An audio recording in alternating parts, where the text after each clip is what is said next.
हाफिज, अब दो सवाल मेरे ज़हन में आ रहे हैं। एक तो ये है कि केएल राहुल उनकी फॉर्म बहुत अच्छी नहीं है। इसका जिक्र हमने जब स्क्वाड अनाउंस हुआ था उस वक्त भी किया था कि केएल राहुल निस्बतन अपनी अच्छी फॉर्म में नहीं है और उसका जो सामना है वो उन्हें टेस्ट के अंदर भी हुआ है। लेकिन आप देखें कि डिसीजंस के मामले में मतलब एक ऑथेंटिसिटी हमें नज़र आती है, एक स्टेबिलिटी नज़र आती है कि ही स्टिल प्लेइंग, मतलब उनकी जगह पर किसी और को नहीं, क्योंकि फॉर्म इसी तरह से बेहतर होती है। अब शुभमन गिल भी परफॉर्म नहीं कर रहे थे लेकिन खेल कर ही फॉर्म बेहतर हुई है, उन्होंने टेस्ट के अंदर अपनी सेंचुरी मुकम्मल की है। केएल राहुल को क्या मुश्किल पेश आ रही है, कहाँ पर प्रॉब्लम आ रही है उन्हें खेलते हुए? देखिए, सम टाइम आप अच्छा खेलते हैं, बाद आप अच्छा नहीं खेल पाते हैं। जो आपके टॉप बैटर्स होते हैं जिनकी एक पूरे का पूरा आपके सामने सफ़र होता है कि ये इस जगह तक पहुँचे हैं तो इसके पीछे एक पूरे का पूरा उसका मराहिल आपको नज़र आते हैं। उनके पास मुतबादल के तौर पर इसी स्क्वाड में मौजूद हैं। हाँ। लेकिन और उनकी परफॉर्मेंसेस भी अच्छी हैं, ऐसा नहीं है। सरफराज खान जब इंग्लैंड के खिलाफ खेले थे तो उन्होंने रन्स किए थे, ठीक है, लेकिन केएल उनकी प्रायोरिटी है इस वजह से कि वो उससे पहले वहाँ पर खेल रहे हैं। हाँ। तो उन्होंने ये नहीं किया कि सरफराज खान अगर अच्छा खेल गए तो केएल को ड्रॉप। एक टाइम आएगा कि जब उन्होंने अगले मरहले में डालना होगा तो फिर के किसी और तरफ सोचना है, देखना है। जैसे पुजारा और रिहाने के बारे में अब उन्होंने तय कर लिया कि अब वो और प्लेस के साथ आगे बढ़ेंगे एक मखसूस वक्त तक, ठीक है। अभी तक आप देखते हैं तो केएल के ऊपर बड़ा इन्हिसार किया जाता है, एतमाद किया जाता है उनकी सलाहियतों से और उनके तजुर्बे से फ़ायदा उठाना है। तो एक वक्त और उसके साथ साथ वो यंगस्टर्स को भी मौके मिल रहे हैं साथ ही साथ। तो केएल की अगर आप कारकर्दगी को देखते हैं या उनकी सलाहियत को देखते हैं मुख्तलिफ मैचेस में, तो उसके ऊपर उनका थिंक टैंक एतमाद करता है और वो उस वक्त तक बरकरार रहेगा कि जब तक वो इस चीज़ का तयन नहीं कर लेंगे कि हाँ अब ये अपनी उस जगह पर पहुंच गए हैं कि वापसी नहीं हो सकती है। फिर उनके पास मुतवाज़िल मौजूद हैं, वो उसके साथ आगे चले जाएंगे। लेकिन आप जब रन्स कर रहे होते हैं ना तो उस वक्त आपको किसी की ज़रूरत नहीं होती। हाँ। उस वक्त सारे लोग आपके बारे में बात कर रहे होते हैं और जो फैसला करने वाले होते हैं वही उस वक्त उनका इम्तहान असल में होता है कि अब खिलाड़ी अपने करियर की किस जगह पर है, क्या ये यहाँ से वापस आ सकता है, इसके पैटर्न्स क्या हैं आउट होने के, ये आउट क्यों हो रहा है, ये कैसे हो रहा है, उसके साथ मसाइल क्या हैं। एट टाइम आपको लगता है कि यार अब इसका वक्त जो है वो ख़त्म हो रहा है।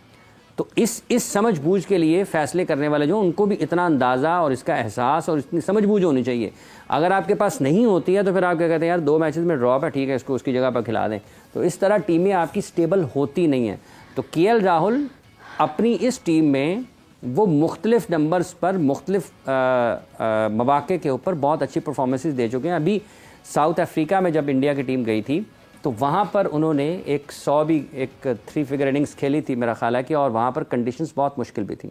सो अभी उनके ऊपर एतमाद बाकी है और उनमें सलाहियत है भरपूर तरीके से कि वो इंडिया की टेस्ट टीम में बेहतर परफॉर्म कर सकते हैं और उन्होंने परफॉर्म किया भी हुआ। वनडे में मुख्तलिफ फॉर्मेट्स में देख लें तो यही वजह है कि उनके ऊपर एतमाद है और उसकी सलाहियत रखते हैं।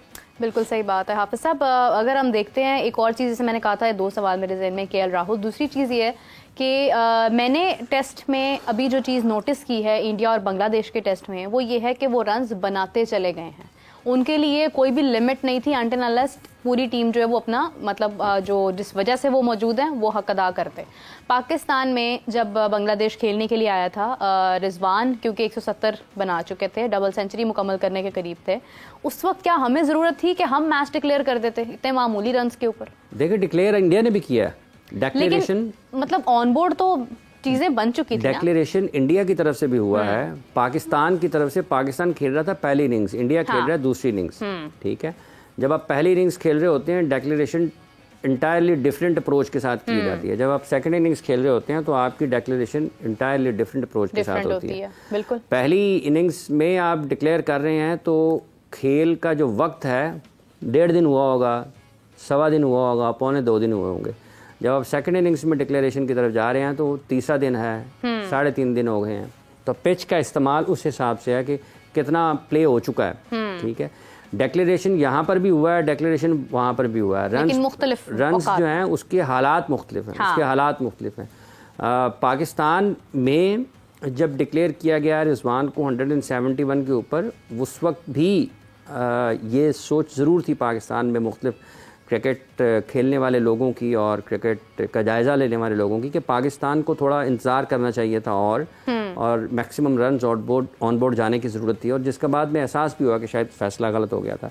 यहाँ पर भी अभी 500 प्लस के ऊपर उन्होंने डिक्लेयर किया है। एक सोच ये डेफिनेटली ये होगी कि थोड़ा सा आप और स्ट्रेच कर लेते, बारी थोड़ी और लंबी कर लेते, 550 क्लोज चले, कुछ करीब चले जाते 600 के तो जा सकते थे। बट दोनों की जो बॉलिंग स्ट्रेंथ है और दोनों की जो बैटिंग स्ट्रेंथ है पाकिस्तान और इंडिया की, उसमें बड़ा फ़र्क है इस वक्त की क्रिकेट में। अगर आप देखते हैं पाकिस्तान में, अगर आप टेस्ट मैच की 100 को देखते हैं तो, और अश्विन के जो टेस्ट 100 है, अश्विन उनके ऑफ स्पिनर बॉलर हैं, उनकी सेंचुरियाँ टेस्ट क्रिकेट में और पाकिस्तान में मेरा ख्याल बाबर के बाद सबसे ज़्यादा अगर सेंचुरियों के एतबार से भी देखते हैं तो ये इन्हीं की हैं, क्या नाम है, अश्विन की। तो पाकिस्तान की तो बैटिंग में जान ही नहीं है उतनी ज़्यादा। अश्विन के जो टेस्ट मैच 100 हैं वो जनाब मेरा ख्याल 6 हो गई हैं। तो एक सेकंड में देख लेता हूँ ताकि कुछ गड़बड़ ना जाए। नहीं ज़रूरी है। हाँ जी, ये उनकी जो सेंचुरियाँ हैं टेस्ट मैच में कितनी हो गई हैं जी? हाँ जी, कितनी चले, 6 सेंचुरियाँ हो गई हैं। 6 उनकी टेस्ट मैच 100 है, ठीक है। बाबर की मेरा ख्याल है कि 9 है, ठीक है। और पाकिस्तान में सबसे ज़्यादा जो टेस्ट मैच 100 हैं वो इस वक्त बाबर की हैं, इस वक्त बाबर की हैं। तो आप यहाँ से अंदाज़ा लगा लें कि किस हद तक दूसरी साइड के ऊपर आपको बैटिंग पर काम नज़र आता है। हाँ। 196 इनका, हाँ जी, इनकी 900 है बाबर की, ठीक है। तो उनकी 6 हैं, वो ऑफ स्पिनर की हैसियत से खेलते हैं वहाँ पर। तो अगर वो पाकिस्तान में हो तो फिर तो लोग समझेंगे वो एक स्पेशलिस्ट बैटर की हैसियत से उनको खेलना चाहिए, लेकिन उनका किरदार तब्दील नहीं होता। तो ये जो लोग बाहर बैठे क्रिकेट के इंतजामी मामलात को, नहीं पता कि उनका नंबर क्या, इंतजामी मामलात को चला रहे होते हैं, ये उनकी ये उस वक्त उनका इम्तहान होता है कि उन्होंने अपने बेहतरीन प्लेयर्स कौन हैं, क्यों बेहतरीन हैं, सलाहियतें कहाँ पर हैं, इनमें बेहतरी कैसे मुमकिन है, खामियां क्या हैं, उनको दूर कैसे किया जाना है। ये इस चीज़ का बड़ा वाज़े तौर पर फ़र्क है। दुनिया के जो बेहतरीन टेस्ट मैच टीमें हैं उनकी आप देखेंगे, उनको दीगर फॉर्मेट में भी वो आपको बहुत बेहतर नज़र आते हैं। एक ही तरह आपको पैटर्न नज़र आता है कंसिस्टेंसी के साथ परफॉर्मेंस का। बिल्कुल तो वो जो लॉन्गर फॉर्मेट है वहाँ पर उनकी टीमें बेहतर हैं, तो वो नज़र आता है उनकी T20 के ऊपर भी कि बेहतर है तो क्यों है, उनकी वनडे क्रिकेट में बेहतर हैं तो क्यों है। तो ये बड़ा फ़र्क है। पाकिस्तान में क्रिकेट किसी और तरीके से देखी जाती है, समझी जाती है, दुनिया में किसी और तरीके से देखी जाती है और समझी जाती है। दुनिया में किसी और अंदाज में फ़ैसले होते हैं, पाकिस्तान में किसी और अंदाज में फ़ैसले होते हैं। यहाँ पर तो अगर कोई किसी के तस्मे बांधता है तो भी लोगों को मसला होता है, कोई नहीं बांधता तब भी लोग नाराज होते हैं। अगर कोई हाथ रखें वो भी खबर है, अगर कोई विकेट लेने के बाद मुस्कुराता है तो भी खबर है, लोग उस पर भी नाराज होते हैं, और अगर कोई गुस्से का इजहार करता है लोग उस पर भी नाराज होते हैं। ये हर चीज़, और इसका बहुत ज़्यादा जो पाकिस्तान क्रिकेट बोर्ड के फैसला साज हैं उनके ऊपर इसकी जिम्मेदारी आयद होती है कि उन्होंने गुज़िश्ता 5, 7, 8, 10 वर्षों में जिस तरीके से क्रिकेट को लोगों तक पहुंचाना था, वो उसमें कामयाब नहीं हुए हैं। क्रिकेट की बात नज़र नहीं आएगी, कि खेल की बात नज़र नहीं आएगी। ये जो चीज़ें हैं इनका खेल से कोई ताल्लुक नहीं है, कोई तस्मे बांध रहा है या नहीं बांध रहा, वो विकेट के पीछे क्या बोल रहा है नहीं बोल रहा है, ये क्वालिटी के ऊपर आपके फ़र्क नहीं डालते हैं इसके। ठीक है ये, लेकिन चूंकि यही बताया गया है ना लोगों को गुज़िश्ता 8-10 वर्षों में, तो लोग रिएक्ट कर रहे हैं वैसे ही।